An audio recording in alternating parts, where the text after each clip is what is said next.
रात का अंधेरा और गहरा होता जा रहा था। गांव वाले सहमे बैठे थे क्योंकि जंगल से अजीब और गरीब आवाजें आ रही थीं।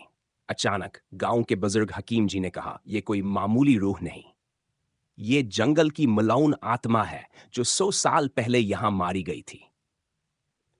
इधर अमित और रावी जो अपने दोस्त सुनील को बचाकर लाए थे, इसके होश में आने का इंतजार कर रहे थे। लेकिन जैसे ही सुनील ने आंखें खोलें, सबकी चीख निकल गई। सुनील की आंखें सफेद हो चुकी थी, चेहरा बेजान सा, और इसके होंठों से किसी और जबान के अल्फाज निकल रहे थे।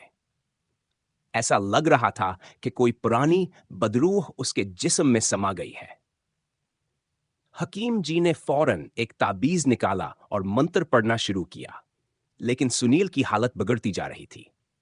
उसने अपने हाथों से हकीम जी को झटका दिया और दीवार पर ऐसी ताकत से मारा कि दीवार की ईंटें टूट गईं।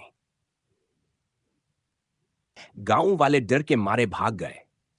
अमित और रावी रो रहे थे, चीख रहे थे, "हमारा दोस्त वापस ले आओ, खुदा के वास्ते छोड़ दो उसे।" तभी हकीम जी ने कहा, "इस रूह को वापस भेजने का एक ही तरीका है। उसके जिस्म को इसी जंगल में ले जाकर जहां वो मारी गई थी, उसकी कब्र पर मंत्र पढ़ना होगा।"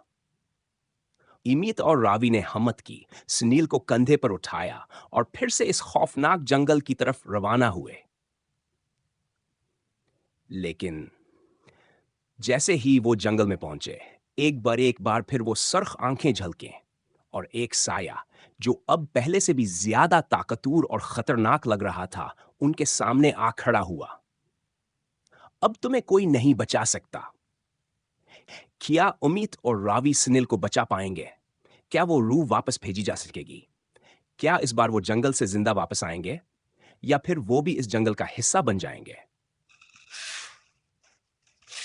तीसरे हिस्से में जानिए, भूतिया जंगल का राज हिस्सा जल्द आ रहा है।